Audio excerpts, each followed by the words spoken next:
Yeah. We back with another episode. Tenfold, tenfold. The birds are 10 and fold.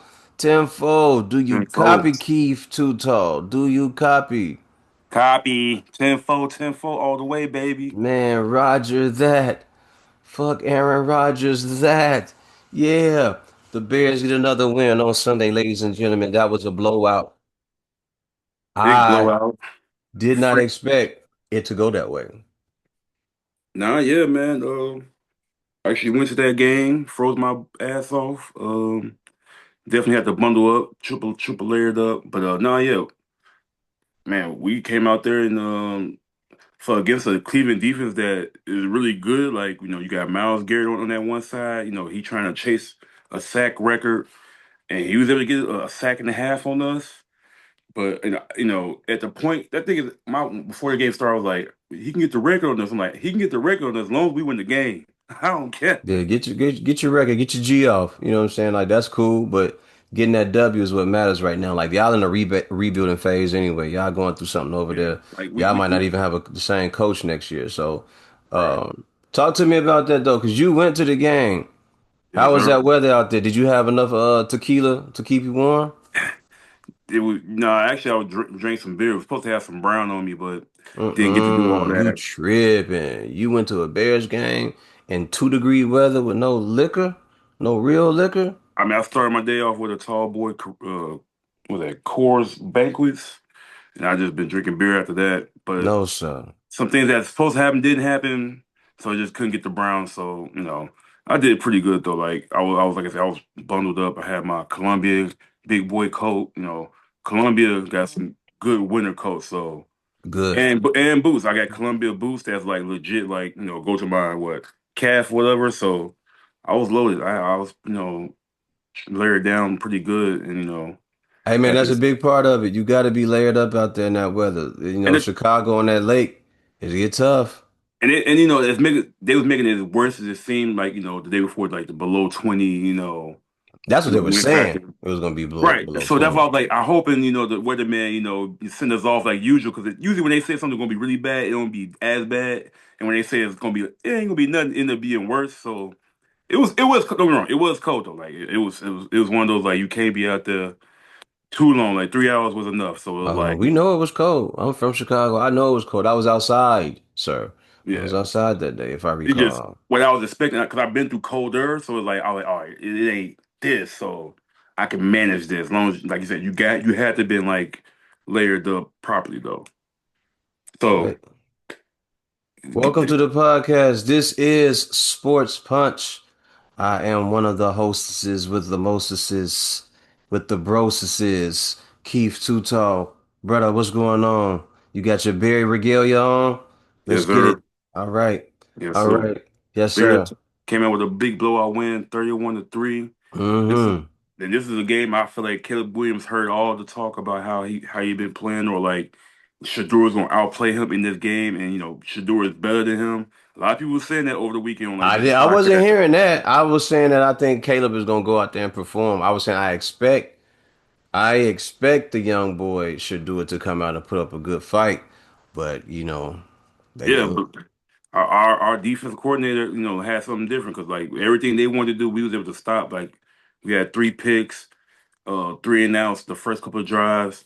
And the thing is, we actually put up points early instead of getting field goals. We got touchdowns, so we was able to get a touchdown with a swift run to the right for like 10, 15 yards, 7-0 in the first quarter, and then the second touchdown, Caleb would get a big throw to Colson Love on the 24 yards to set us up, and then he hit DJ Moore in the back of the corner, end zone touchdown. We up What a hell of a 14. catch. What a hell of a catch, bro.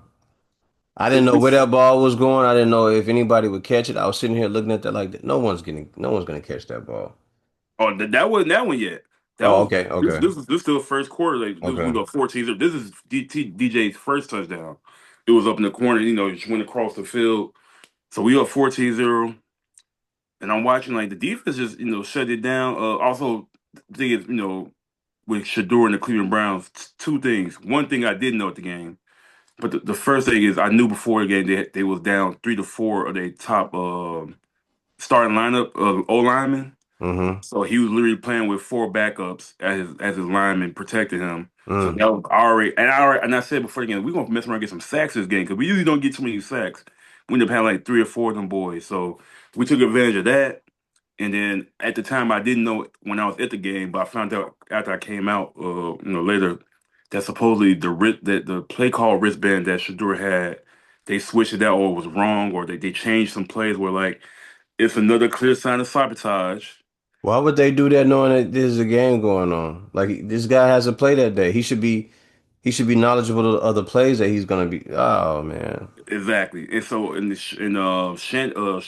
Shannon Sharp and Ocho Cinco was saying like usually that's submitted or like done by Friday, no later than like Saturday morning. Like your wristband plays and like what it's gonna be on there. And then after the game, the post game, they asked Kevin Stefanski about that. He sounded dumb, like he sounded like he had a heart attack. He was just like, something about the wristband. If something was on it. No, we just some." He just stopped. Like I'm like, whoa. So it's clear sabotage on their end, and they just like pretty much like put them in a bad spot to where like from the beginning we just happened. Like, I'm sorry, like to draw. Like I want to see you ball out, but we had to I say did. we did this game more than y'all did. So I did. we, Y'all ain't had we, nothing to win getting this game. For us, every game matters, like it always does. It's coming down the wire for the NFC North, going into the playoffs and that wild card, if it's going to be a wild card game, or we just going to have a certain spot at the top. So we needed that game. Y'all are in the rebuild phase. I wish you the best over there, Shador. You got it. To me, you're going to be a hell of a quarterback for as long as you can play in this league. And fuck the Browns. Bears won blue and orange. There we go. yeah. So that's when there was we was a 14-3 at half. In the second half, we came out. All right, this is where like we had got the ball back. Like the first couple drives, we in the third quarter we had when three and now on just didn't convert at any point. We also missed a field goal on my end of the end zone that I'm mad about, but it ain't hurt us. But yeah, the play where Caleb rolled out to the right. I'm watching it as I'm in the on the opposite end zone, so I'm watching it as he going towards the other end. So my guy talking to me, but like I'm watching it as it goes. Like he roll out to the right, and I'm like, all right, he finna either throw us away or like he finna go out of bounds. Mm-hmm. But he just kept looking and just kept looking. I'm like, he finna throw this bitch. He Mm-hmm. threw it. So when he threw it, I'm looking for the ball. I'm watching it, and I'm seeing the two Browns defenders coming across. I'm like, oh, this finna be a pick. I'm Yeah. thinking it's a pick, and then all I see like nothing happened, and then like all you hear is all the fans go. Oh. I'm like, oh, we just got a touchdown, and they was Yeah. like touchdown. So that was bro. That pass is one of the craziest passes I've seen. Some Pat Mahomes like stuff, like showing like man, like he I could can wheel thread the the needle. deal. I He, could. Especially in that weather, for you to throw that ball against that wind, Yo, I in that sat here cold. and looked at it. I'm like, oh, it went out of bounds. Or I was like, oh, they knocked it down. The other part of me was like, he is about to get. He just got this guy smashed. You know what I mean? Like they just had a whole collision in the air. Right, And he's right. gonna drop this ball or whatever. And then you look at it, and he come down with the ball, and he's standing there, you know what I'm saying? And he posing everything. And like, man, get the boy, what? Like, all right, big guy, let's go. Show him what you got, Caleb. But they say, hey, he made. They say he made for it. So, that's all I got to say, dude. If you know the, hey, if you can ball, man, ball the fuck out. Like that's your job from this Yeah, point on. Like him and Ben Johnson just got to build a rapport together, go over the know the whole book, know the book for your wide receivers, for your running backs and everything, the plays that you need to have down to a science for the tight ends, everybody, so you can use any play that you need at any given time. Not just what they game plan for that Saturday, except for that Sunday game, that Monday game, or that Thursday game, and if possible, a Saturday game going into the playoffs. But just making sure that you know that playbook like you're supposed to, and keep on moving, man. So salute to the Bears. Um, Glad to see them get another win. I'm gonna keep on calling them the weak ass Bears. old punk ass Bears, but I like what I'm seeing and I love it, man. I love the fact that they out here balling. I love the fact that they know how to go out and get a win. And in every not every situation, but with the 10 wins that they have, they shown some promise and some really good flashes of high level potential. Caleb Williams, man, you're gonna be a bad dude, man. You're gonna be a bad dude. I can't. I'm trying to imagine what this is gonna look like once he knows a complete system, and like he's set. And Ben Johnson go, all right, you can do this, you can do this. What can he do? All right, let's make sure that he can do it, or we can rely on him. He's able to do it at a high enough level. So it looks good. It looks promising, man. I would like to see them keep Swift and Manungai going forward and keep this receiver. I like to see them keep everybody, man, but make sure that they get the right pieces there to make sure that this kid is protected, and he can drop back and do what he needs to do, in a shotgun I formation or whatever it is when he's in the backfield. So, bang bang, there that is. Yeah. And there's just one more play I want to talk about for that game. The, Talk about interce- it, man. Talk the, about it. the Jalen Johnson interception on Jerry Mm, Judy. mm-hmm. Man, because that's what happened on my end zone. So I saw the whole thing. And what was crazy, like, when Shadur threw that, like, it was a dot. Like, when he threw it, I saw the release. I'm like, oh, this is a touchdown. The way the angle was, the way the receiver had a little space on the cornerback, Jalen Johnson, threw that thing perfect. So like when Jerry would try to go up for his hands, the ball kind of went like through his hands a little bit, but like it hit his chest. So he never had like full possession of it. But like it was just hit his chest enough to where like Jaden Johnson had the instinct enough skill to put his hands in and snag it. So when it happened in real time, nobody knew what was happening. Everybody thought it was a touchdown for Judy because they thought it hit his hands, chest, he had it. Mm-hmm. But everybody looked like where the ball at? It was in Jaden Johnson hands the whole time, and he walking off towards the end zone towards us. And picks that was one of the best picks I've seen this year. But like great ball skill because when he threw the ball, I was like, turn your neck around so you can see the ball so you can maybe get a pick. He Yeah. didn't even need to do all that. So He like had to. that It was bounced just right into his hands. You know what? When I go online, I look at Twitter and certain things I look at Facebook and everything. People be saying stuff. They were saying that was another sabotage play toward Shadur. oh You it was know. Jerry. Yeah, Yeah, they said he did that on purpose. He let the ball go through his hands, whatever. I can't call it. I wasn't there. I seen the replay of it and I looked at it nah, 4 or 5 times. But that don't look like that was done on purpose, you know what I mean? But here's what I do like, and I'm gonna get off of Jared Judy in that situation because I'm not worried about that. Like that's gonna work itself out sooner than later. All right. I yeah, like the fact that as a rookie, Shador is not only making passes, but he's making passes to the guys who are rookies just like him, right? So he's making sure that these guys are showcasing their talent because they don't know if they're going to be there next year. So he's basically yeah, saying, whether I'm here or you guys are here next year, I'm going to make sure that you guys can go out and perform, and you guys can make sure that you can showcase your talent and people can see your worth while you're out here, which is dope. Salute to Shador Sanders for doing that as well. yeah. He had a tough game. Like he made a couple good throws or like a couple 40-yard passes that I saw, like dimes in the bucket. But he had a rough game, so this was definitely not his best game. Even after he had his best game last week against Tennessee, Rookie have his moments where he have the ups and downs and sabotaging them with the wristband and just certain play calling and setting up your team basically like. Yeah, yeah. Even through all the sucker shit, the fraud shit, the hoe shit, the coward shit, the punk shit, Shador continues to excel, which I expect, man. Like when you motivated and you know what you're there to do, man. Like having haters is a sign that you're doing something correct. It's all that's Yeah, all it ever is. So whatever it is that he's doing it correctly. So all he has to do is just continue to ball and play the game that he loves and play at a high level. And I think because he loves it, until he doesn't love it, he's gonna continue to play at that and he's gonna accept every challenge. And he's gonna smile through it like he's always done. So I expect him to do that, and keep on moving. Do you want to continue to talk about the game, or you want to come back to it? no, yeah, I was just gonna say, go win 31-3, 10-4.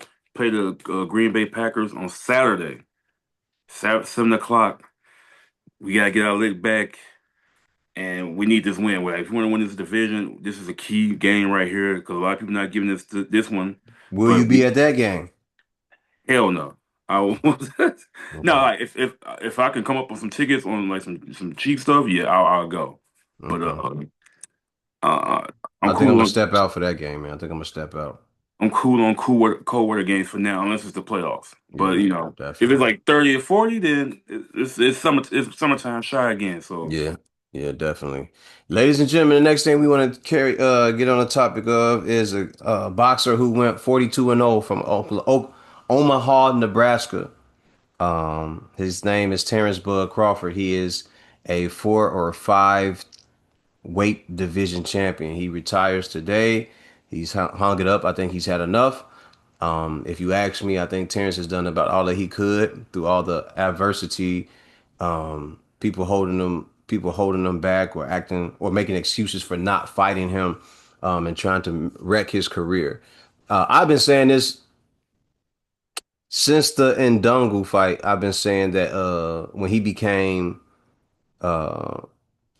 the undisputed champion at 140 pounds, the junior welterweight, for the junior welterweight titles, he yeah, had to, and Dongu had to. And I said when he moves up to 147, the majority of those guys are going to avoid him because Bud isn't just going to fight you. He wants to hurt you. Like, I want to knock you out or I want to beat you up real bad because I have to show to everybody out there that I am the best at what this is that I do. So at 135, he was a champion. At 140, he was the undisputed champion. He went up to 147 pounds. He was the undisputed champion there when he beat Errol Spence in that fight. I was told countless times that I was stupid for betting on Bud. Bud ain't fought nobody. Bud ain't fought nobody at 147. Bud is scared to cross over the street. And I kept telling everybody, if Bud is so scared, if he was such a punk, why won't they just take that strap off of him? Right? yeah, Do you get what I'm saying? hmm So if I'm a punk and the belt that I have is that easy to take, why don't y'all just come over and take it? right, And they kept saying, "Oh no, he got to come to the other side of the street." No, no, no, no, no. If I'm literally that weak, it should be that easy to say, "Let me get that up off you." right. And nobody at 147 pounds wanted to do that. There was no talk of Danny Garcia wanting to do that. Keith Thurman, none of those guys who were champions at the time wanted that smoke with Bud. Even later on, when this brother, his friend Sean Porter, decided to take that fight, he said, "Man, that was one of the toughest fights I ever had because everything that I was trying to do to him, he had a counter for it. And I'm not used to everybody having a counter for everything that I do. He had already made the adjustment. He was already ready for what I was about to do. Here's a guy that he is very instinctive. He has very good instincts in the ring. He's very, very, very perceptive. He can see what's going on. He can see everything. If you ever pay attention to Bud, his eyes are wide open as they should be when you're fighting. But Bud is computing. He's downloading. He's getting all the information together, and he's ready to. He's looking for ways to counter what you do, but not just counter. He wants to take it away from you. He wants to take your arsenal away from you. All Right. right. So Bud went to 147. He became undisputed champion there. He went up to 154 pounds where he fought, I think his name is Israel Madrimov for a title. Some people said Bud looked bad. He looked rusty. Apologies. I was burping. I had some really good ass tacos from El Pastor on 53rd. And tacos are so fire. Um, you should get those tacos too, by the way. Those tacos are fire, bro. Yeah. So he went to 154 pounds. He fought the guy there for the belt. Did the guy have the best experience? No, but he was ranked number one against Terrence, so that's who Terrence was fighting. Terrence said, "Whoever's number one, just give me the number one guy." He went up there and fought him. Some people said it was 7-5. It was 8-4. Some people said it was a draw. They said might be the time for him to retire because in his next fight he's going to look bad and he's going to be too small to fight those guys. What does Bud decide to do? Well, if they can, I'll take the Canelo fight. Yeah. Do Man, you that. too big. That's 14 pounds bigger than what you are, man. Canelo's gonna kill him. Canelo's gonna maul him. I sat and watched Canelo versus Eris Lundy Lara. I sat and watched Canelo versus Austin Trout. And I sat there and I looked at those fights over and over again. And I said, where does Canelo struggle? He struggles with boxers and southpaws. Hmm Those are the two guys he had really tough struggles against. Now, against Lara, I believe that he actually lost that fight. No doubt about it. No doubt about it in my mind. You sitting there watching, you go, man, this is a fight where he really lost that. Then you go back and watch the Floyd fight. You say, man, he fought an orthodox guy who really knew how to put the flip flops on him. But he was young. He was young. He was Yeah. green. He shouldn't have Yeah. been in that fight, right? And you go Hmm. and you're looking at these fights and you're going, boxers really give you the most problems, you know. Even Amir Khan, to a certain degree, when he was fighting Amir Khan just ran out of gas because Canelo figured out what he could do. All I gotta do is whoop him to the body. He has a problem with escaping and cutting the ring off and making me miss. So he may be fast, but I just wear him down with these body shots. And he cut the lights off on Amir Khan. If you go back and watch that fight, it was a crazy knockout when you go back and watch it. So here we are at 168 pounds. I would like to also mention that David Benavidez was a champion there at 168 pounds when Canelo was trying to before Canelo campaigned there. Benavidez was already champion. He was waiting on Canelo, and he had a couple mishaps. You know, of course, a young man at that age, 2022, you decide you're gonna do cocaine, and then you miss weight, blah blah blah blah blah. But Yeah. Canelo passed on that fight. Okay. The obvious monster, which is what they're calling him now. They're saying the Mexican monster. I just call him El Monstro, which is just the monster because I don't want to put, just one culture or nation behind it when he's really just a monster, period. Yeah. And he comes from mixed culture as well. So, boom. Canelo doesn't fight David Benavidez. He goes and fight all the other champions that was there. He gets all those titles. I would have liked David to do the same thing. He would have wrecked that division and everybody would have been scared, but it would have put David at the top of the food chain at 168 and at the top of the boxing world. David still has a good following. Boom. Up to date, Canelo's fought whoever it is. Bud says, all right, let's make that fight. They give Canelo 150 million, $200 million, whatever it is. Bud gets his money. The fight happens. I've watched all this tape, and I'm listening to everything that they're saying. Bud's gonna have to hit and not get hit. He can't stay in there in the pocket and trade with Canelo. He's not the best boxer. He's not gonna be able to do this. He's not gonna be able to do that. And I sat back and I went, man, he's actually just as fast as Canelo. He's a better boxer than what people are giving him for. He accepts the challenge of being a smaller guy, but he accepts not only that challenge, but he accepts the challenge of knowing that this is something where people are already counting him out. And me, I'm sitting here going, no, it's probably about 55-45. And then as the months went on, I went and looked at it again. I was like, 60-40. Mm. I was like, all right, I'll leave it there 60-40. I was like, because, there are things that Canelo can do, but how would you be able to get him off if Bud is very good at taking away what it is that you're good at? Yeah. And I went, all right, 65-35. End of the fight, we see whatever end result. Terrence Crawford wins by majority decision or unanimous decision. And then today, after he has, I'm guessing he sat with his team and he thought about it. And he planned it all out and got with everybody and let them know, yo, man, I'm walking away from boxing. So salute to Terrence Crawford, who was a 168-pound undisputed champion at 154 pounds. Champion and undisputed champion at 147 pounds. Yeah. Undisputed champion and champion at 140 pounds. And I think champion at 135 pounds. So five weight divisions, champion at all five, I believe. Um, the first three-time undisputed champion in history, as far as I know. The male, because I think the other one would be Clarissa Shields. So salute to you, Bud, man. You get all the love and all the respect from us, man. Not only is boxing your legacy, but your kids are your legacy. That's one of the greatest things in the world that you could have. I one Yeah. day plan to have on some kids and create a legacy with a beautiful wife or woman of my choosing. And we gonna move on from there. So salute to Bud Crawford. Fuck the Cleveland Browns. So far, that's where we are right now. And God damn it, bear down Chicago Bears. I ain't that crazy about the Bears. Everybody, if you know me, you know I'm big on Pat Mahomes and the LA Rams. But go ahead, Keith. Back to you, sir. That was a great layup, alley oop actually.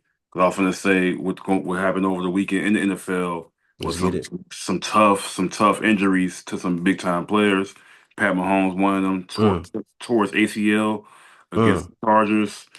And it also led to the Chiefs being eliminated from the playoffs for the first time since 2014. So, in a ways, a lot of people are already saying the kingdom or the dynasty that was is about to come to an end. They just got to Yeah, rebuild. That's all. yeah. Which don't they can get it back, cracking in a couple years or a year and a half. Yeah, pretty much. Yeah, 2 years. Let's just say 2 years. 3 years. Yeah, because Let's say 2 to 3 years, it'll be back to what they needed to be. But yeah, another decision that I'm sure that you're gonna speak on is they have to make a decision, or Andy Reid has to make a decision as well. Go ahead, back to you. yeah. So them them losing that game and then losing Mahomes at the same time is a killer blow for the next year for sure. Because was it December now? Torn ACL now. Players that came back a little quicker than torn ACL back when, like, especially when Derrick Rose had it, like it took a whole year or more. But it's starting to become like a 8 month to 12 month recovery if you do it right and your therapy all that stuff and I also just think it depends on the person or persons and how they rehab it. yeah, exactly, When yeah, you look at a guy like Adrian Peterson, he came back from a couple of them and he balled the hell out every time he came back from a torn ACL or something like exactly, that. yeah, I just think it's about your rehab. But go ahead. I just want to yeah, put that out there, so people, because I understand injuries cause doubt, right? And the yeah, longer you're out, the more you rehab, you start to doubt. You have doubt about yourself. Man, is my shoulder gonna let me perform at a high level? Is my knee gonna let me perform at a high level? Can I put the type of weight on it that I really want to? Am I gonna be scared to throw the punch or plant on that foot or that knee, that ankle, or whatever it is? But I just want to throw that out there. So yeah. So him and then also Micah Parsons from the Green Bay Packers tore his ACL trying to get Bo Nixon in the sack and all that stuff. So tough. I hate injuries, and for people that's online, I like man or anywhere, like I never celebrate injuries. I would like to play teams if they full with their best players, so I can say we beat them with their best players. me You too. know, so I never laugh at it because like it can happen to your team or your players on your Or your team. favorite player? Yeah, absolutely. And I think karma is real, so like I don't like to laugh at anybody getting hurt and any Bears player that's out there that's rooting for that and or cheering on that. Y'all lame as hell for that. So I Yeah, mean, you a sucker. I don't want nobody to get hurt. But here's what I heard earlier today as well, and I think it was Shannon Sharp who said it. He said, "Man, if you play the game of football, you're gonna get hurt. It's a yeah, 100% chance you're gonna and get that's the thing. You're gonna hurt." get hurt, so like Yeah, that's the risk you take every chance, every play. yeah, So yeah. it's like I mean, and I think my thing, I won't feel sorry for them. Like my team, like with the Bears, they have actually calculated out of all teams this year, we have the most games played or this season where players have been hurt. So like 280 some games missed by our few of our players on our team In this total, year. Yeah, yeah. in total. So And what sucks is that, it's the Bears, but it's not just the Bears. Detroit is also having a hard time keeping their players on the field as well. And even though I'm from Chicago, I think the Lions are a good team, but fuck the Lions. Keep going, brother. yeah, so it's just tough like losing those two players in the NFL right now, especially when I think NFL is smoking right now, doing good. Like as far as setting up these last few games where people are actually be want to watch these games, these weeks, and the playoffs. Like if they get the script that they want to get to see some good games in the wild card round, divisional round to NFC Championship and Super Bowl, it could be a nice little script. And the thing is, this script ain't gonna have the usual suspects. Like probably it was not gonna have Pat Mahomes. It's there's a chance it may not have Lamar Jackson. There's a chance, it could be just, Josh Allen and the Bills might be their time to win one. Matt Stafford maybe get a chance to win another one. Um and shit, the Bears might be mess around and get to the Super Bowl just because, injuries and all Yeah, that stuff. the injury bug is running rampant in the league right now, So and that kind of as you said, everyone has been saying it, or not everyone, is all in the sports, the NFL sports realm that this may be the perfect time for Josh Allen to get him to sneak one in and get him a Super Bowl. You never want to hear players injured and people being out there hurt because you want to play whoever team or whatever person at their full potential, at their full strength. You want to be able to play them at their full strength. But in this situation, it may be Josh Allen. Who knows? Or hey, Lamar Jackson, he may sneak in there and get it. I'm looking at Josh Allen and I'm saying he has a very great window to open up that lane and get there, man. So we'll see what happens. That injury bug is running rampant though. It's all over the league, and it always has been. But to see so many key players being injured and suffering these type of injuries, man, it sucks, man, because it takes away from especially the fans who pay lots of money that want to come to these games and they really want to see a Michael Parsons or they want to see whoever it is that may be hurt, CD Lamb and all these different guys that may be on the field or may Yeah. not be on the field. And you showing up to these games for these guys, you're paying all this money, and you never some of these fathers, mothers, families, they never know if they're gonna ever be able to do this again, because these tickets aren't cheap, so you're gonna pay a heavy price for it. So and they're trying to show up to see their team and their players ball out, and in certain situations it's not happening for them. So salute to the players that are healthy, the players that are rehab and everything, and God bless all the players that are hurt. Fuck the Packers. Fuck the Browns, fuck the Eagles, fuck the Lions, and if you with any of them NFL teams, fuck you too. Tupac. I just took that from Tupac, and I'm always take that from Tupac. Back to you, Keith. Yeah, no. So yeah, with that being said, rank apart to being out, the Denver Broncos. I was gonna say the Denver Broncos game and Packers game was a good game. Hell of a game. Hell Hell of of a a game. game. The it could have been a potential Super Bowl ish, Looks like it could have been, it still matchup. may be, still may It be, still can't stand me still like may be. The it's just game record for Green Bay is not there anymore, but it still could be a good game. and that's kind of when the game turned. The first half, Packers was up 16-14, but like I was watching a little bit of it until I got home. Um, had to leave to go home, but it was just one of those like the defense was giving Bo Nix a little problems a little bit, but the thing is the Broncos he was giving Jordan Love in the offensive problems. I think they had just field goals at first, so they were close within the game, but and then they made it 16-14. Michael Parsons get hurt in the third quarter, and that's when you kind of see the Broncos took off on offense, but Bo Nix was balling too. Though. Like he was stepping up, making some Mm-hmm. huge throws. Like there Mm-hmm. was question marks on if he can like consistently play or play with teams like Green Bay, and he kind of like question, not question, answered that question. And I like what I saw. That was my question mark with that team is like they got a great defense, a Super Bowl winning defense type team defense.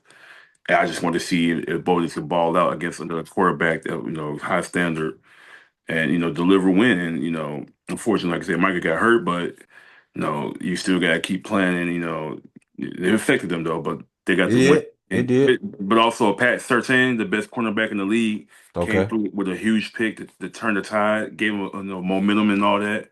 So this football, game of inches, momentum, and that's the things. It'll go like that in the game. So, but also I was fake, not fake. I was really hate watching that game so I can, hoping the Packers would lose.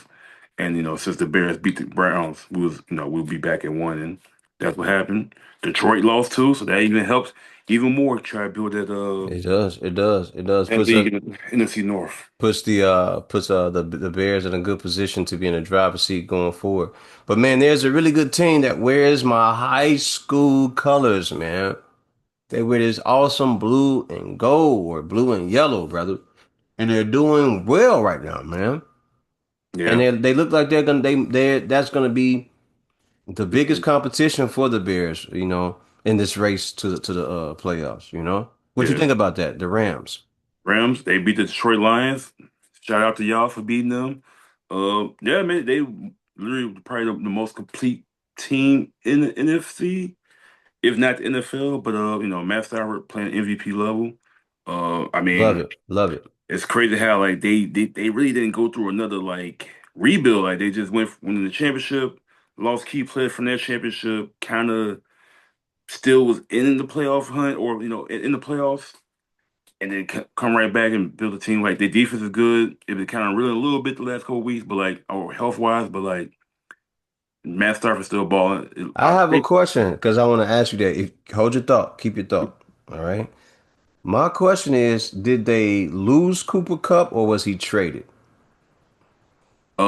I think they actually, I think they let him walk. I don't think he traded him to somebody. So whatever it is, he seemed to be mad Yeah. about it. So I'm guessing it was a trade or something. No, they Or they actually let him they go. let him go because they ended up getting Devontae Adams. So that's what it was. Is like, all right, we kind of moving it because he had got hurt, but that his last season where he was like, all right, you kind of slowing up a little bit, Okay. and they had to make that decision like they really want to pay him again or take on somebody else, and that's But why he why not pay a guy that was like the Triple Crown winner in the sport in the NFL? he was starting to slow down like, after that big injury he had after that year or during that year. And he came back kind of like not the same. Like he kind of just not he wasn't making the plays, running the Okay. routes as smooth as he was, but like he could still catch. It's just he getting older too. Like he's like 32, 33 almost. Ah, gotcha. He's been in the league for a minute, so like he ain't no spring chicken no more. So it was you have to make executive moves, like Devontae Adams about the same age, if not They maybe, are. They are. but, And but he's still he had a couple injuries and everything as well, but yeah, that's a big tough motherfucker right there though, man. yeah, And he yeah, I think I don't know if they're about the same, but Vontae, man, he's just a big nasty motherfucker when it comes to getting to yeah. that ball. So and ain't no knock against you, Cooper Cup, because I thought you was dope as hell, all the stuff that you was out there doing. Like But when he it's was just with something the, about that Vontae though, man. nah, Just I mean, nasty. like, but even yeah, 'cause, like even when Cooper was at his prime, like he was killing stuff, man. Oh yeah, he was. He was sick. Like Devontae was still cold, though. He just like he wasn't triple crown, yet, but he could have been like had he stayed with Aaron Rodgers or whatever. But I think actually he may have been was 1 year, I but don't know if he ever was, but Aaron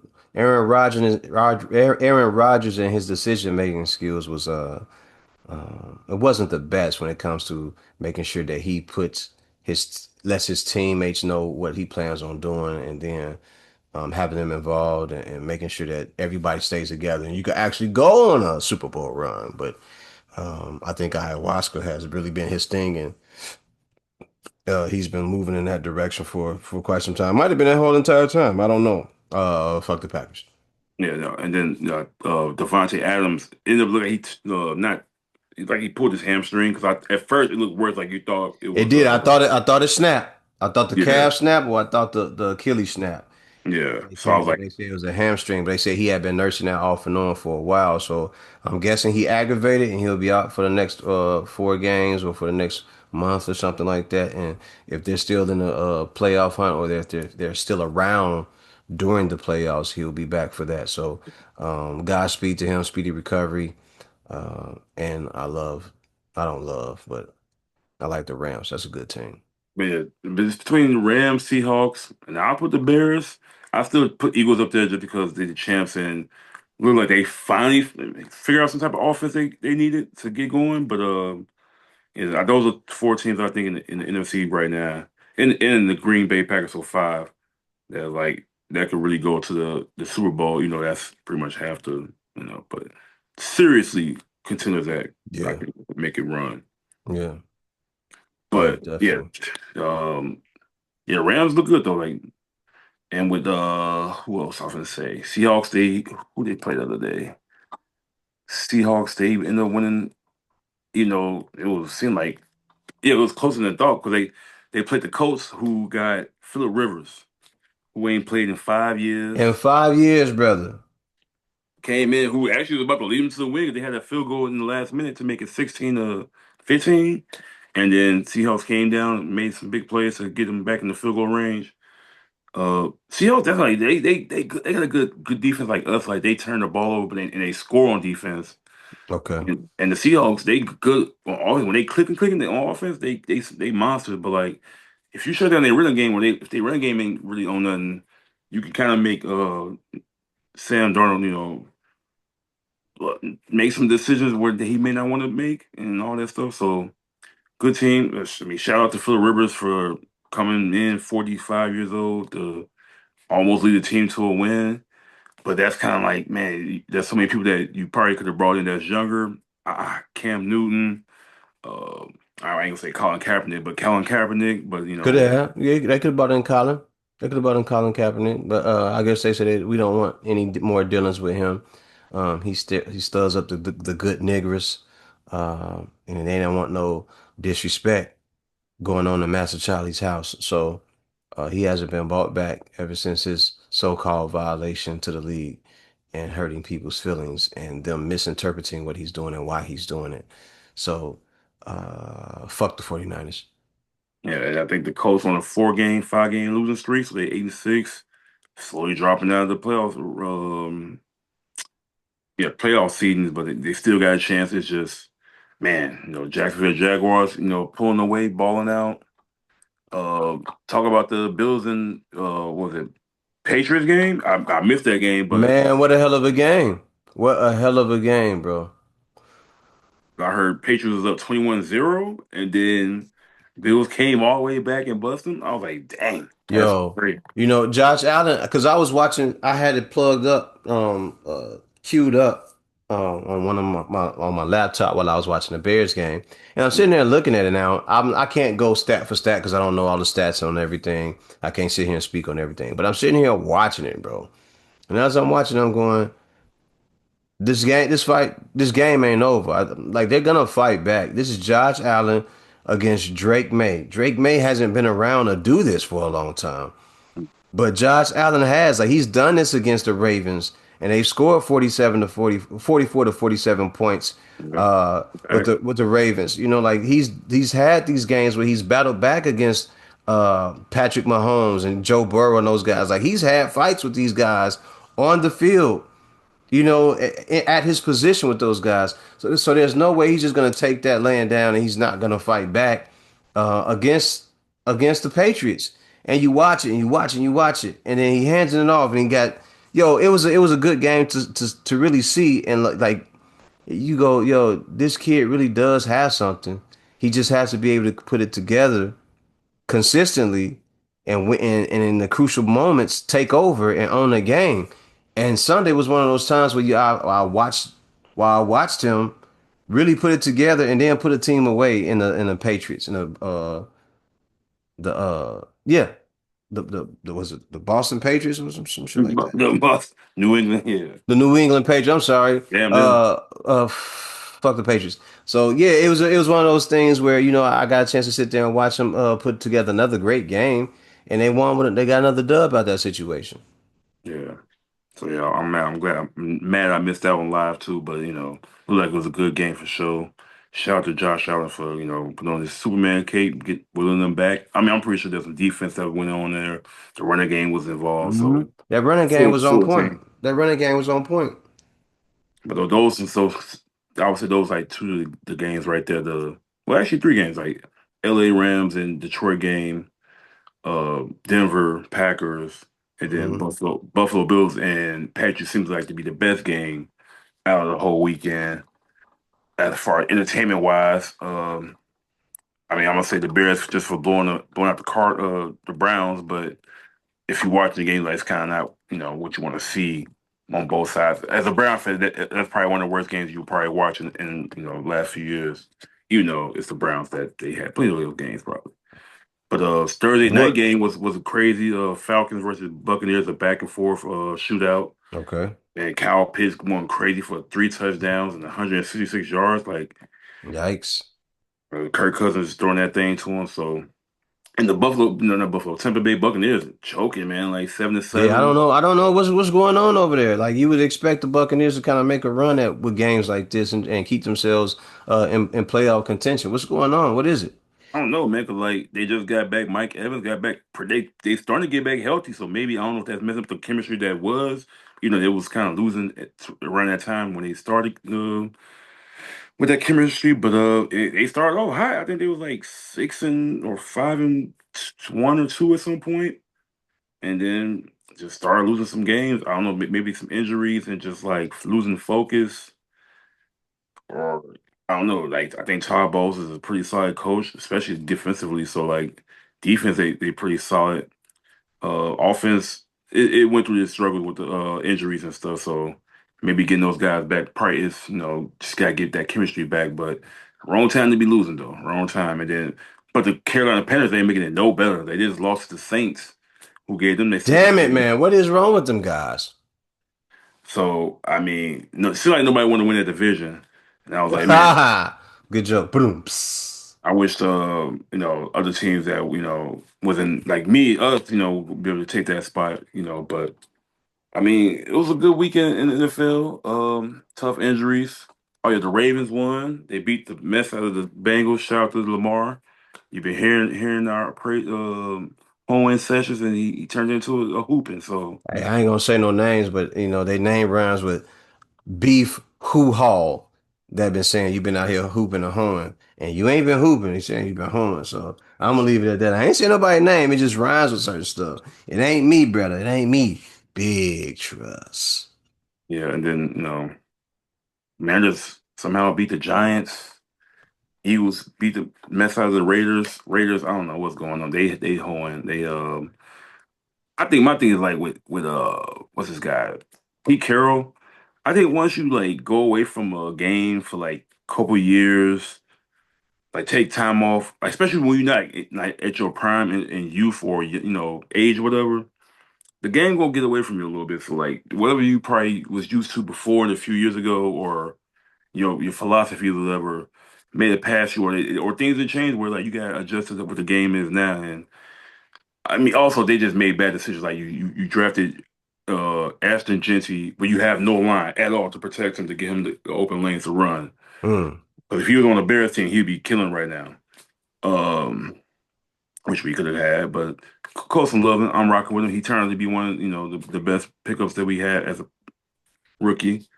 Um, Jets, I don't know what the hell is going on with this team.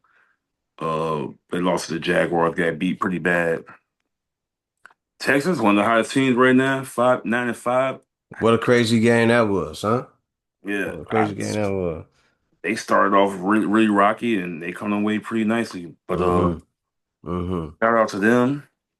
49ers getting the win over the Titans. Seahawks got their win. The game I fell asleep on before it even started, the Vikings beat the Cowboys. So the Cowboys technically is out the playoffs from wild I card. sat here and watched part of that game while I was watching the other games. Was it Trash, game? bruh. No, Trash. They was up like 17 to nothing or something like that. really? Oh man. And then it But was all of a sudden just looked like, even though they started to make a comeback, it was like the Vikings was just able to hit another gear, and it didn't even make sense to me watching it. And yeah, here the other part was is that it's not like that Jefferson was balling out. him and JJ McCarthy have not been on. They're not on the same page. And I'm starting to think that that kid will not be there in the next 2 years. It's possible. It's definitely possible. Like, I mean, I would love him to come, the Bears, but I would love him to get outside the NFC North too. So if he can go somewhere else, that'd be great. But I Where do don't you know, see man. a guy like that going? Ooh, I mean, I would hate him to go to somewhere. I mean, well, if we talking about next year, because I was like, if he would go somewhere like Kansas City, him and Pat Mahomes would be crazy. But I could. Ooh, I mean, that's a good question. I Look how could. that lines up though. In the next couple of years, I'm on this contract right here. I may sign for another year, and stay here. And then when Patrick Mahomes comes back and they get him an offensive line, I can sign over there for 1 year just to see how it works out, and build with them there. Or I could go to another team. There's one team. I mean, one player, like one quarterback. I would love to get like some type of help. Have a legit number one receiver on his team that he never had. Lamar Jackson, Ravens. Show me what he can do with a legit number one receiver.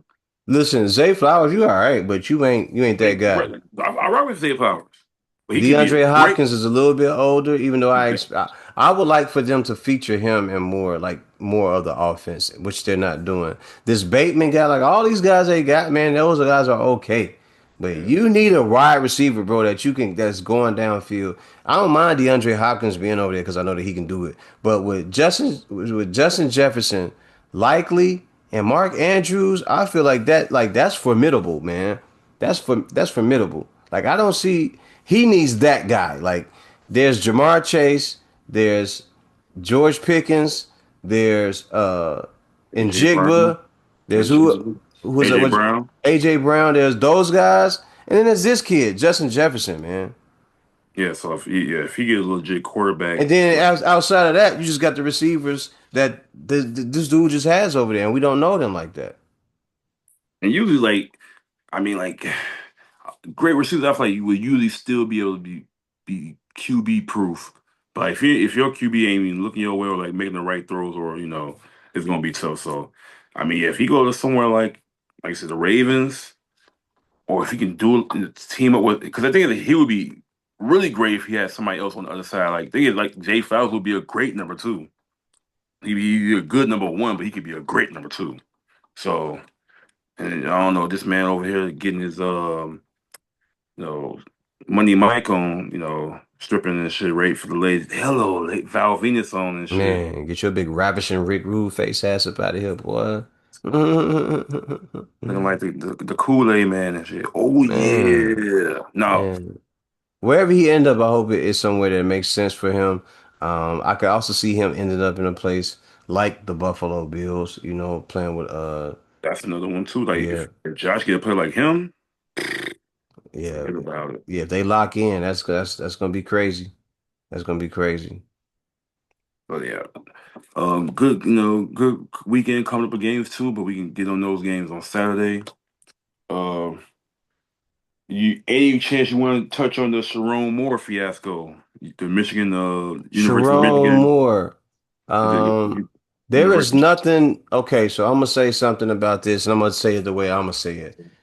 And people gonna be like, "Oh, he want to talk this smart shit." Okay, cool. Fuck y'all. Don't listen. All right, with your bitch ass. So listen. Here's my thing. Sharon Moore, you ain't done nothing different from no other coach in the history of history. In the history of coaching, I should say, not the history of history. Put But it in the that history of coaching, you ain't done nothing no different than any other coach did. The only thing you did was you did it with the woman that you work directly with, and it's cameras everywhere. We live in the era of the internet, man. Everything is everywhere. There are cameras everywhere all the time, dude. Not way. only that, but we live in an era where computers are moving faster. The people are getting dumber in the computer, and we're making the computer faster. So we're putting everything into these computer systems. You're paying this woman a salary, and then you decide to double it up. You don't think that? You don't think the office isn't going to find something wrong with that? You don't think they're going to review the books and find something wrong with that? And my thing is, before certain things I found out later, is I found it was odd that this came out after he lost, and the team didn't go do good this year. Like after all the games was done, like I was like, it seemed like they waited until the season was over. Like, all right, put this all out, and then like kind of come to find out, like everybody kind of from Michigan kind of knew about this already for a couple years. They've been doing it for a couple years, like the Oh actual yeah, relationship. So like, absolutely. but it seemed like people kind of knew about that too, even the wife.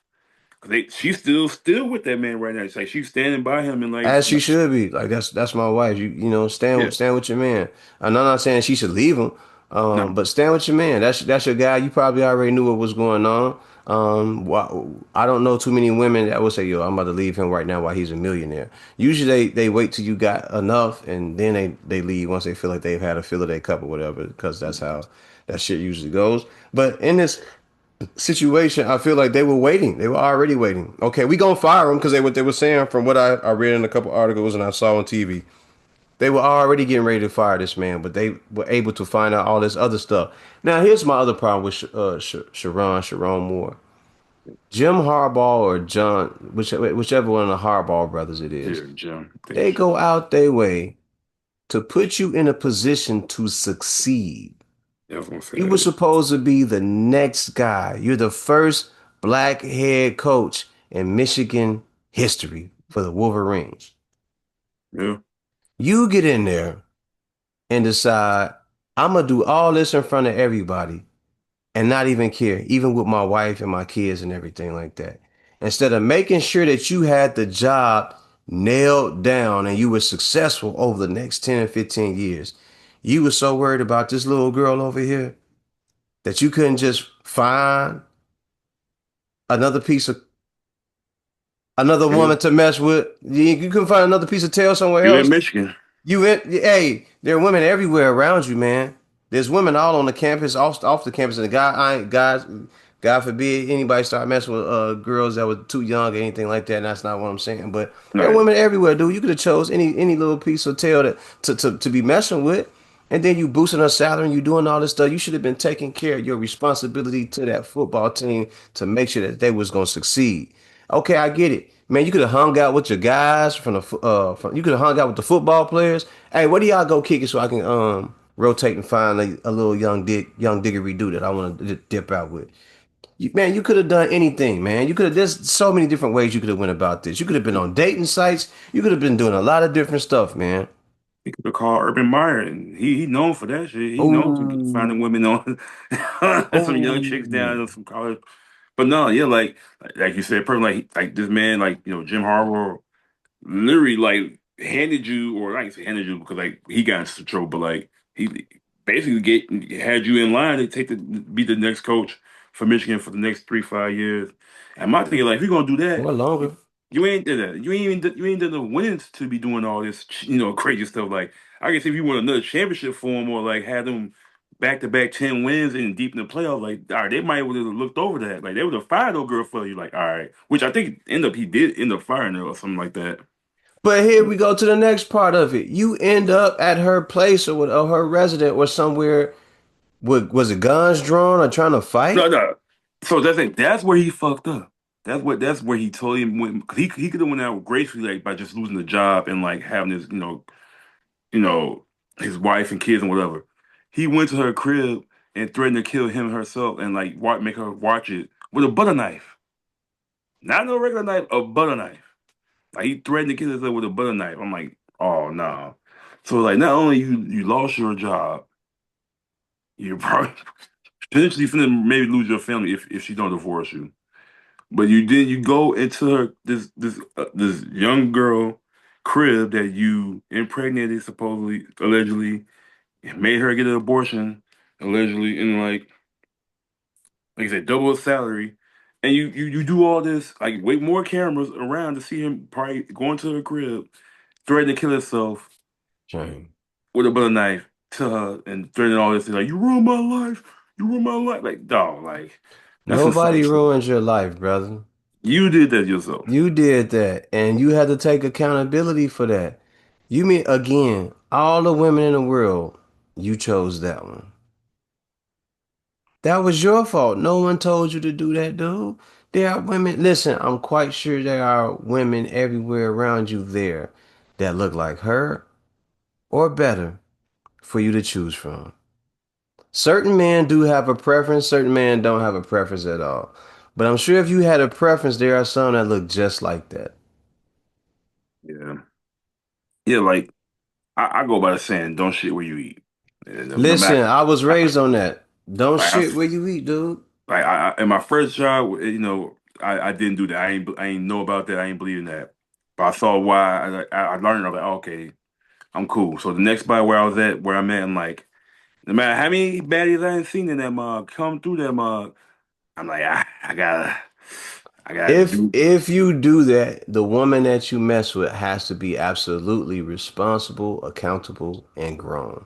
Her mentality has to Like, be so far forward that she knows that no matter what is going on, whatever happens between her and you or you and whoever else is involved, she has to have the understanding that I know my place.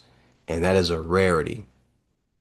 yeah, That is a rarity where you can be in a situation like that without them trying to expose you or make you look bad or whatever it is. And in this situation, it wasn't the woman, it was him doing too much. And you doing went too out your way to try to either threaten this woman or scare this woman or whatever it is that you was trying to do. And you made yourself look like a big old goofy. You made yourself look like a big dum dum, bruh. Like super good. Like they need to get. They need to post a picture of you like with a clown face and a cape on, cause you look like a super goofy, bro.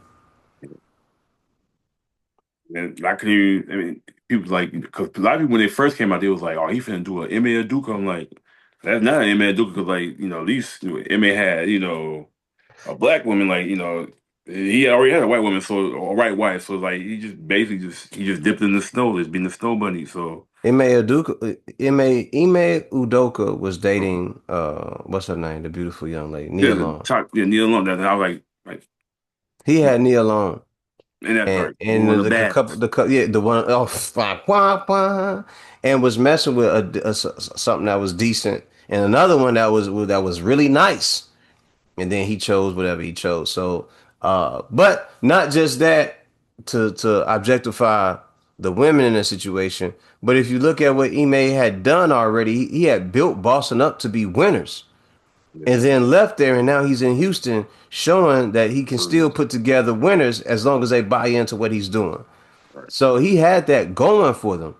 This guy ain't done 2/10 of I don't know what to call it. You understand what I'm saying? So Okay. his focus should have been let me make sure that I can get this together. Let me make sure my team is together. That's what he should have been focused on.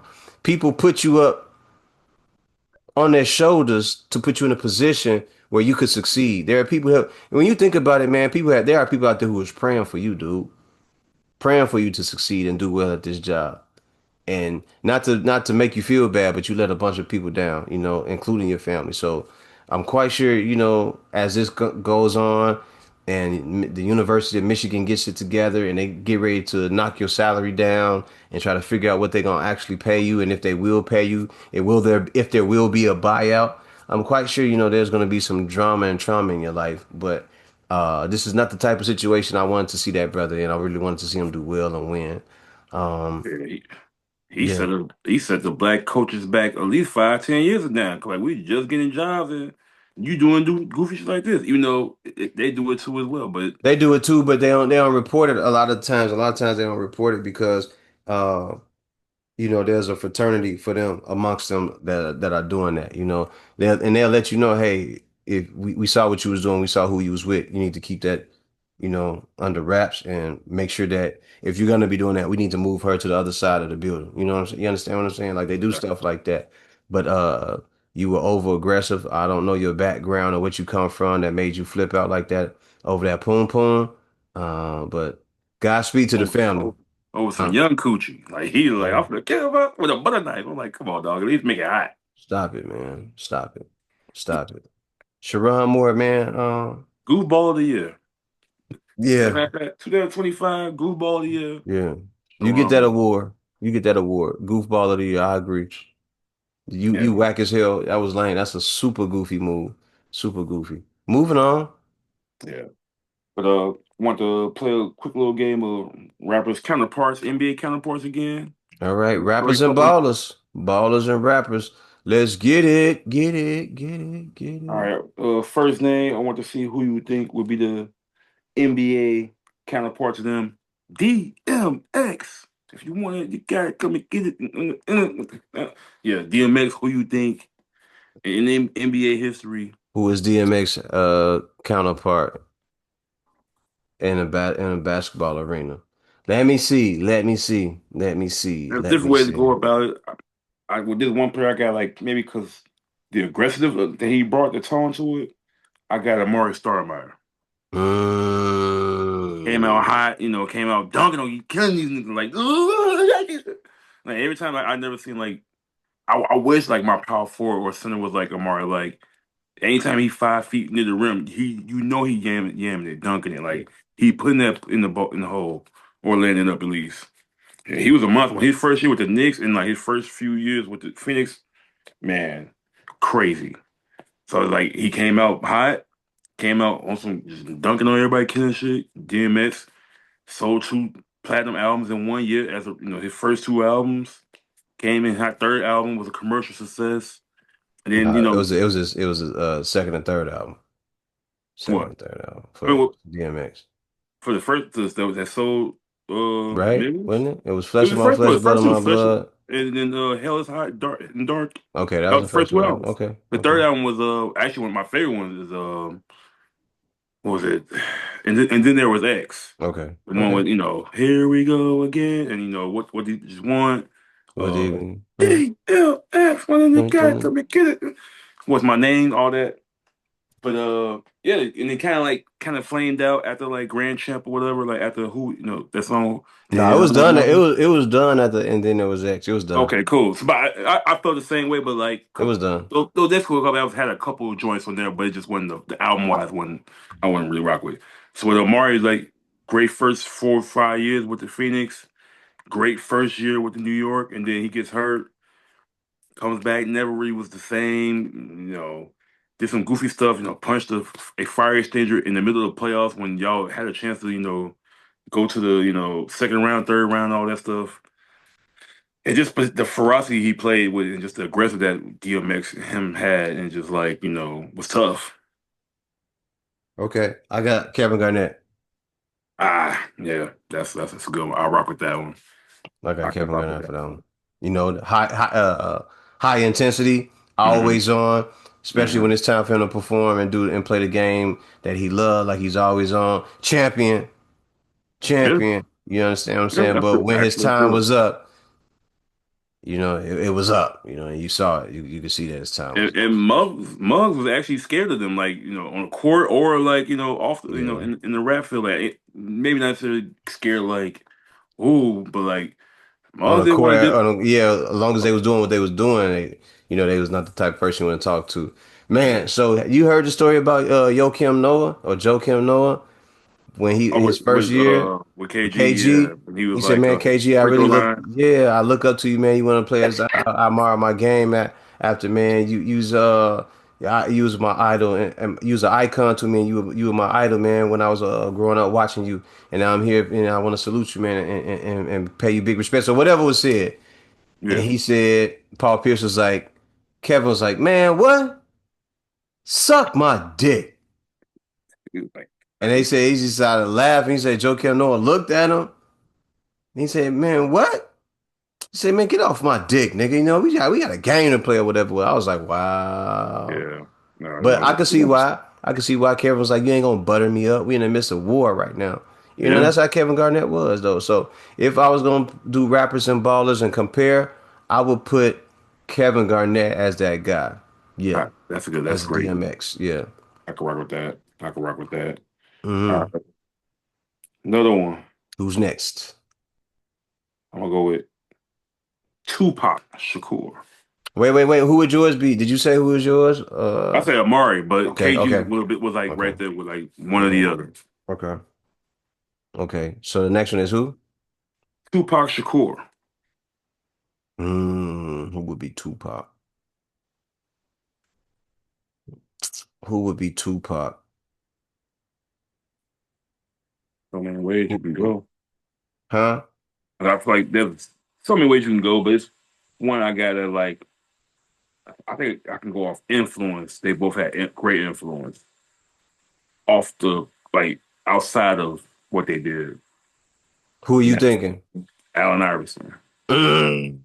Culture, influence. No, I ain't going that way. I ain't going that No, way. No, I mean, wait, yeah. I'm gonna say Penny Hardaway. Mm, I'm gonna say Penny Hardaway Penny. for Tupac. Yeah. I mean, it was great, and then career ended kind of early because Mhm. injuries of life. I can see. It's I gonna can either see be that. Penny or Grant Hill. Was going to be considered one of the best. Yeah, I can see that in a little bit. Yeah, I actually said for with Tupac AI. I think I was gonna go with Shaq, but I mean, I feel like there's somebody else though, like for Tupac. I mean, but also because I already use like who I use with yeah, I think I use Kobe for yeah, but Mm. and I use Jordan for J, but man, I'm trying to think who had like I'm thinking I like the influence like the way he had the whole influence on West Coast movies and all that stuff, and just like the culture, everybody rocked with him. Even I hear you. I hear you. I hear you. So yours is, AI. yeah, okay. All right. I hear you. Who's next? Who's next? G-Unit, The 50 whole Cent. unit? Oh no, okay, No, but 50, yeah, 50. yeah, 50. All right. If we doing fifth, who I got to go with on this? Let me see. Comparing 50 Cent to a basketball player, who would it be? Let's see. I have to find some. I got to think about somebody who was held back but still came out on top, held his position, and he went up against the best in his era. Hmm. Who would that be? Who? I mean, yeah, 50 was held back, really. Yeah, he was. Um, Still successful. Who could I say would be 50? For those who don't know, these are great questions, and if you don't know, we do not rehearse these questions at all. Um, Yeah, yeah. But, this is I off mean, the cuff. I couldn't. So the, 50 like Cent. 50 Cent, Who? he came in some bully shit when he really got on, took over. But like I think just off early success and they was young, some of the youngest that do some of this thing, I put Derrick Rose. Okay. He was aggressive enough. He was, came in the league, he's rookie of the year, game one of the playoffs, he's 36 points against the defending champs. Kind of made some noise, but like when he won MVP, he was the youngest to do it. And just like with 50, like, sold the most records, his first debut album, technically, Mm-hmm. uh, gave 50 carried a Cent. team that, I mean, Young Buck, I ain't say carry, but like, he definitely put them on and just like let them, do their thing, but also they was just seemed to be a great group. The guys didn't do anything outside of that though. Like, with the Derrick Rose like teams, led teams like outside of where they were with the Bulls or individual without Derrick Rose, they was cool. No, like Lloyd Banks Cole, one of the best lyricists if you really want, but like, if you are you really gonna listen to a Lloyd Banks album, faithfully every day, all day? No, not really. I'm not going to do that. Young Buck, Tony Ayo. Who would be the hooping edition of 50 Cent to me? Who would be 50? AKA Ferrari That's F50. Break it down. I got a lot of living to do before I die, and I ain't got time to waste. Let's make it. Who is your rap counterpart, 50 Cent? maybe T Mac. Like Mm. he I took a want little. to, I was, I could, you could say that, but no, no. Yeah, see that. Who would that be? Damn. I feel like that's a, Okay. How about you, Shaq yet? you haven't used Shaq, but I can Yeah. see that he came out Just bully motherfuckers. Just yeah, bully. Just earn his respect. Yeah. dominant. Dominant for us. Got into movies. Got his own clothing line. It's very, very. Yeah. I'll go with Shaq. I'll That's go with Shaq. cool. Yeah. That's He cool. got it. He got on his 1 and 2 boogie started boogie woogieing with his left and his right foot. For sure. For sure. I say Shaq. Definitely. We Who did you pick? Who did you pick? Who did you have? I said Derrick Rose, but like Oh yeah, you did say Shaq's Derrick Rose. Shaq's Okay. Shaq seemed more of a reasonable answer, so I can rock with that too. That Mm-hmm. was like it was something else. I'm trying not to use the same people, but like that seemed more logical. Okay.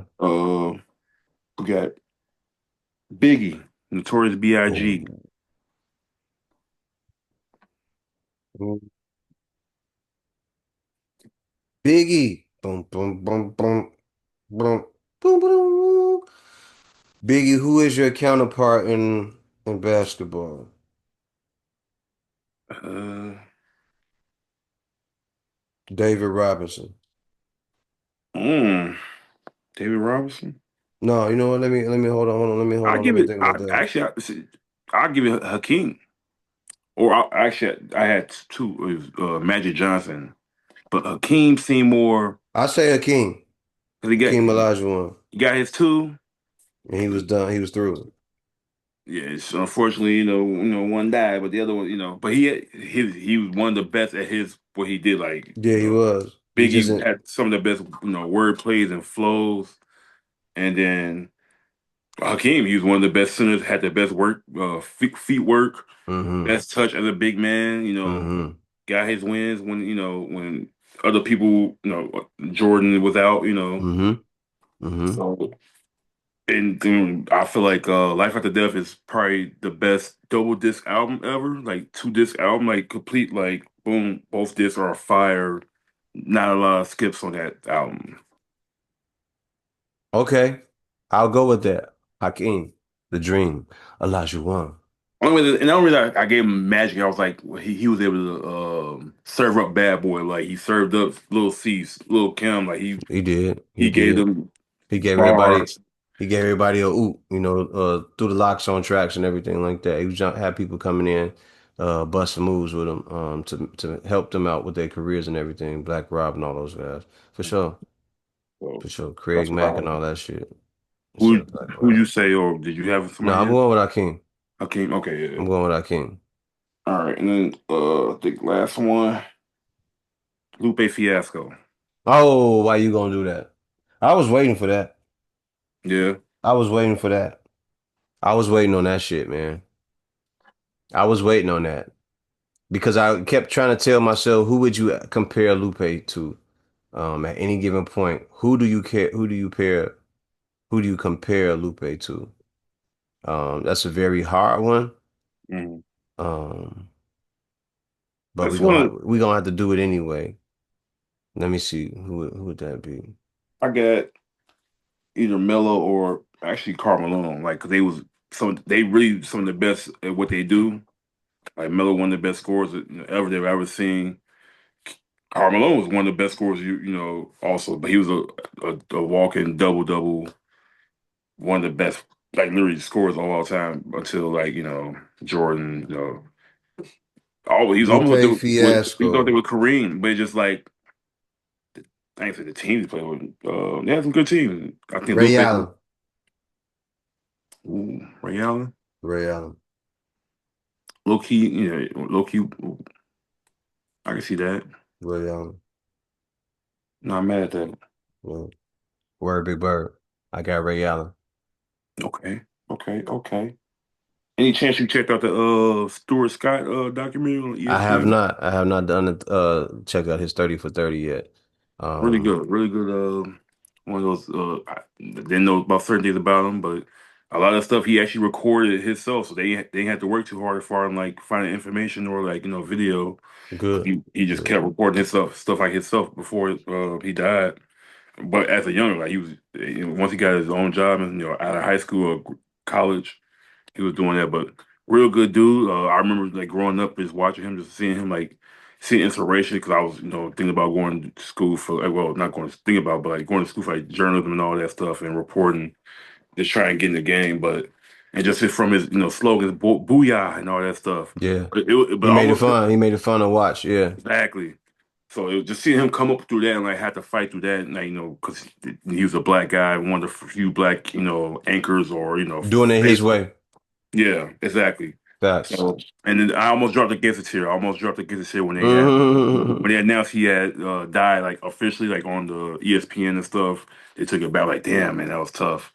So it just salute to a legend, recipes, Stuart Scott.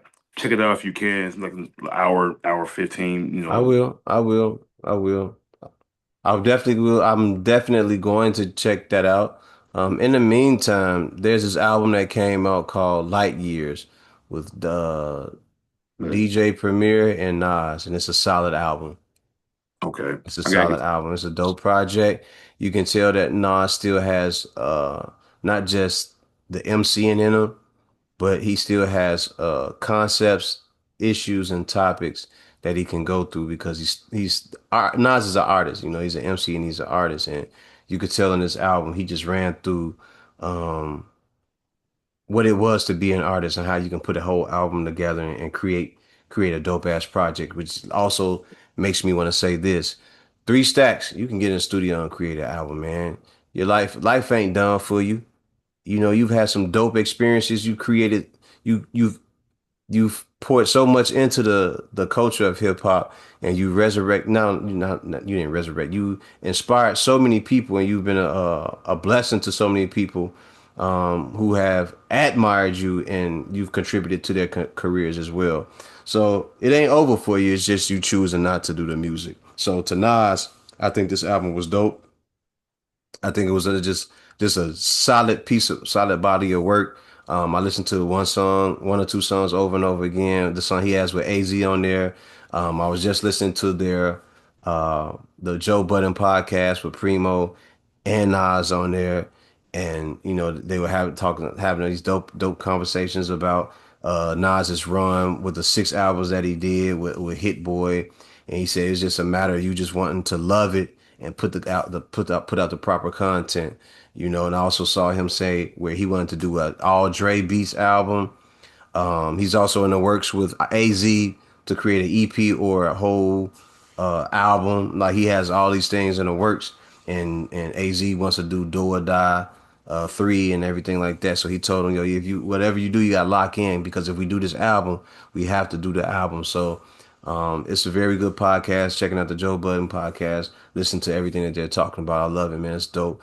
And I'm pretty happy with the offerings in 2025 when it comes to the hip hop music, man. Hip hop is really dope right now. I'm digging it. Yeah. You check out the Conway the Machine album that he dropped? I have not checked that out. Nope, I did not check that That's, out yet. that's pretty I fun. didn't even know that was out. Yeah. The brother that I work with, Lou, was talking about that earlier, but I was like, man, I'm on this other album with Nas. Yeah. So I'll get over to that and then I'll work my way over. I heard the Pooh Shiesty joint. That was a decent joint. You know, he did Yeah.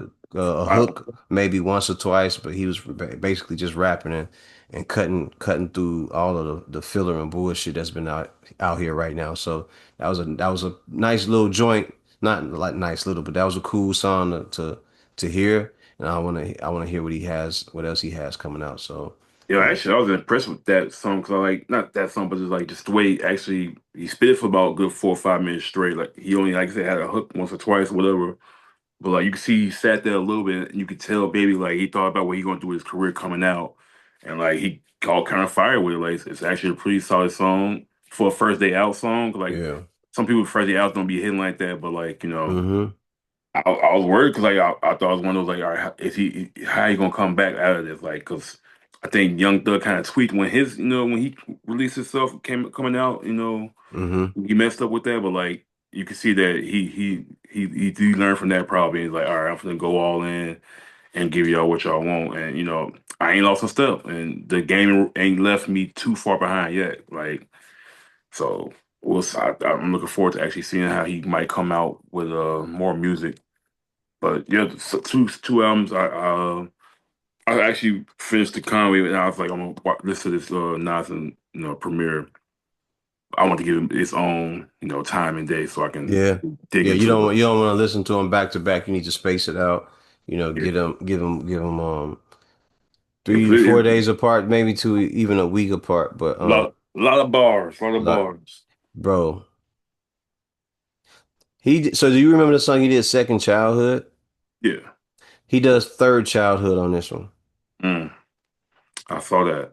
And this song isn't about him talking about anybody else from Queensbridge, anybody else that he heard about. It's him talking about himself and how he's loving what he's doing right now. Like this is my childhood all over again. I'm doing what I love. I'm loving it, and I'm making good money doing it. But I'm having fun, you Yeah, know. So it's not while it may like the literally the first process, time. yeah, while the process can be vigorous or I should say rigorous at times and meticulous for me because I'm an artist. I want things done a certain way. I'm doing what I love, the same shit that I've been doing since I was 10 years old, and I'm still doing it. I'm Right. still kicking dope shit. So that was one of the dopest songs on there, man. He has a song Writers. You know, he talks about the graffiti writers and everything like that. Has a song on there. Um, I forgot the name of it, where he salutes all the women in hip hop, all the queens in hip hop. So he names all of them Sweetie, not Sweetie. He named uh what's her name, Sexy Red, and all these different women and everything like that. So it's Mhm. Dej Loaf and all those guys, all those women. So it's a solid project, man. It's a solid project. Check it out for sure. Yeah. Hmm. And then I was talking about yesterday, the Houston Rockets game yesterday versus who they play? Denver Nuggets. Probably one of the best games I've seen all year. A Okay. real back and forth, like literally, like man, it was going back and Wait, forth you so said the much. Denver who Denver Nuggets. versus the Houston Rockets? Yeah, last Okay. night on the Okay. NBA. I think it was on Peacock. Went to overtime, but like the last 4 or 5 minutes of the fourth quarter, they was literally like I ain't seen it since like 2015 to like yeah, 18 era like of just great basketball. Like Larry Miles coming down, playing solid, good defense, but hitting clutch shots in the last 2 3 minutes. Like KD hit a couple big shots. Algoon Seraphin came through actually with a well, I thought it was a game-winning layup, but ended up going to overtime because somebody got fouled and missed a free throw. But Denver, this is what they was saying. Like Denver was getting some favorable calls on like especially Joker. Like I Okay. think they actually announced like there was three missed calls that they should have the Houston should have had. And even Mm. Ma actually talked about them. Like man, he called out like two referees. Like he don't need to be coaching like refereeing no more. Like basically like he finna get fined, but like he ended up being kind of right. Like they got called some unfavorable calls on their end, kind of helped them lose the game. But my day shouldn't even got to that point. But it was a great game back and forth. That those one of those games that you want the NBA to have like on Christmas Day or like something for Hmm. like when Hmm. something like that happened, like a pure classic game that I ain't seen in a minute. Yeah, there's But not a lot of those. shout out to De'Aaron Fox though for holding up San Antonio while Wemby was out. They number four in the West, 18-7, playing right now in the NBA Emirates NBA Cup championship game against the Knicks. So like I thought they were gonna have a little drop off without Wemby, but De'Aaron Fox is hooping right now, balling. Um, he's going to be later edition of hooping the horn. Shout out to them though. Uh, actually, Boston Celtics looking solid. Like they number four in the East. I thought they would drop off into the toilet. Started off rocky, but they Hmm. 4 or 5, yeah, 4 games over 500. Starting to win some Hmm. games. Lost the last couple, but they're starting to find their groove. They maybe might be something to worry about later if they make a trade to get somebody else, and then next year when they get Tatum back, could be a problem. Bulls still horn. Lost to the New Who's Orleans, still shaking that ass, shaking that ass, the Pelicans shaking the other that day. ass. But the Cleveland Cavaliers, number seven in the East, 15-12. I don't know Yeah, what's going on. I was expecting them to have some type of fall off. You know what? Like it seemed like the solid team, but when you look at that group of guys, they look like it could be something solid, but it still looks like there's something missing there in that dynamic. Like there's a wing player, like they are a wing player away from Yeah. completion, and that's just me looking at that. But it seems like there's something missing in that dynamic to get them over the edge. I like last year. I feel like they were like one of the most balanced team. Like everybody, like on that team, they play well off each other.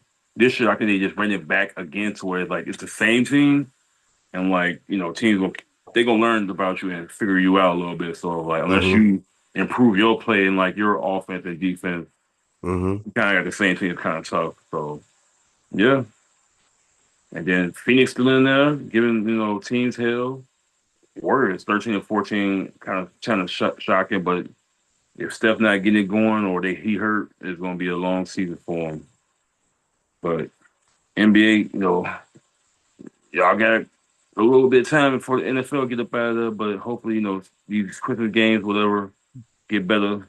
Um, I think they got to make some kind of like changes to try to get the league back to a more competitive, less three launching league, but that's not gonna happen like right now. As long as Not gonna happen. Not gonna change at all, bro. They launching three pointers for the the game next last night 20 they had with years. Houston and Denver, like if they had to have that type of game, those type of games like that, because there was a stretch, right? I was saying like 2014 to about 2018-19 that I remember staying up watching both games on ESPN or TNT, like the Mm, East Coast game and the West Coast. Staying up late, my guy like he should be going to sleep for work. But like, man, this game busting so hard. The West Coast game, like when CP3 was with the Clippers, Steph and then was just getting it going in Golden State. yeah. You know, LeBron and them in the East, all that stuff. So kind of miss those days. But right now, NBA, get it back busting. But right now, NFL busting right now. Anything else you want to get into or Anthony Joshua should be fighting this weekend oh against yeah, Jake Paul. I think that's the Friday. fight. Yeah, I think that's the fight. Was it Friday or is it Yeah, Saturday? Friday. Whichever way, I just think that Anthony Joshua should be able to just jab the shit out of him and bust his face all up. And then at some point, there's a certain magic that should happen. But, there's also a chance that Jake Paul may land that one looping or overhand right punch that he has, and he may catch Anthony Joshua. Anthony Joshua, man, I don't expect you to lose this fight. I'm standing on that. This is a fight where you should just be able to beat this guy up behind a jab and break him, just break him all up and hurt him. And his corner will stop the fight, or you will stop the fight for him. So you'll stop the fight by putting him in a lot of pain or knocking him out. So I feel that way. I think that's how the fight goes. I stand on that. If it doesn't happen, there's something wrong with Anthony Joshua, and he should really consider, you know, doing something else unless they're paying him hella money to throw the fight. So there's that. Yeah, I was gonna say like, what was your actual like 0 to 100% chance that Jake actually win this fight? Or 10% or less. okay, 10% or less. I don't see a situation where you go in there and you beat a guy like Anthony Joshua unless you have people in your corner. Like, well, so they say that he has Sugar Hill in his corner, which is a good thing. So Sugar yeah, Hill is the nephew of the late great Emmanuel Stewart. He's one of the last guys that know how to do that crunk style boxing where it's hmm, all 1-2, 1-1-2, and you learn that style and you know how to put your punches together. They prefer you to knock the guy out. They don't want you going to the cars because they feel like in that style, the judges will cheat you. So if he's in a gym and he's really working like that, which is a chance he can be, I'm not sure. I could give a fuck less. I'm going with Anthony Joshua. I really believe that the pedigree of Anthony Joshua should show. He should really be able to go in there and put this kid to the test and then put them to bed. And yeah. we should all go home and be like, or we should all log off. I'm like, oh, see, told you, motherfucker. So, yeah, I'm leaving it at that. But if that don't happen, Anthony Joshua, you are booty butt cheeks. Probably the rest of your career, maybe. And I don't understand, or I don't see how. Well, I do see how, but if you still end up getting that Anthony, if you still end up getting the what's his name? The Jake Tyson Paul. Fury, no, if you end up still getting a Tyson Fury fight after this, it's all because we know what's really going on. So, salute to both fighters. Fuck J. Paul. Bear Ah, down. that's like actually, I mean, the last couple of fights I've seen Anthony Joshua had, I feel like he was like kind of like losing it for like either the love for or like didn't he like lose his last couple of fights actually? Like I Yeah, he remember, did. He did, and that's one of the things I've been. I don't think he lost his last one, but there are spots where you see him in there, and it's like you're looking at him. It's like, does he want to be there? You yeah, know, exactly. And then my thing like if he don't take him Jake a little serious, you like he have to just take kept Jake going and serious. Like thinking if it's you're, gonna be sweet, then he can get got. That's why I'm like if Jake, because like I've seen improvement in Jake boxing, but like I definitely think that Josh was going to go in there and just put him to work, and you're gonna fill him out the first couple round, but like when he really needs to put that work in, yeah. you know, I ain't gonna say knockout, but like it's definitely gonna be a decisive win on Anthony Joshua's part. So maybe it'll wake him up. I don't know about the last couple of fights I've seen Joshua. I'm like, I don't know, man. Like, Wasn't impressed. Wasn't impressed at all. So with that said, if you don't have that love for it, and he catches that in there, and he catches you sleeping, yeah, and he catches you having lulls, and you in and out while you in the ring, and you're not as sharp and as aware as you should be, and you start spacing out, and he catch you, I could see him winning the fight. But like I said, that's your 10% chance right there. yeah, I true. raise it up to 15. I raise it up to 15, but that's all you getting from me. Real talk. So yeah, man, that should be interesting. But and I Ladies saw and I, gentlemen, oh, go ahead, go ahead. I was and I saw something about like the Tyson Fury and potential enter Josh. I thought like shit that should be we should have had that a couple years ago, honestly. But Should have, but some of these guys they were actually doing more fighting at the time when Anthony Joshua decided to take a break, which is fine. But gotcha. Okay. Yeah. because he had been on a championship run for quite some time, so whatever. But ladies and gentlemen, this has been another episode of Fruit Sports Punch. The Beautiful. New York Knicks, yeah, for Sports Punch because I was thinking about doing something with a logo. But the New York Knicks are winning against the San Antonio Spurs 100 to 97. It's 8 minutes left in the game. We are gonna be done here with that. Keith is gonna be yawning, which is another reason why he got to get the bug off the radio. Sound like a warrior. I just can't hear him. So remember the mission statement when you're striving for greatness. God never puts you in the driver's seat if it's taken. Keith too tall. Appreciate you, my G. All right, my boy. Yep, Appreciate it. we done so.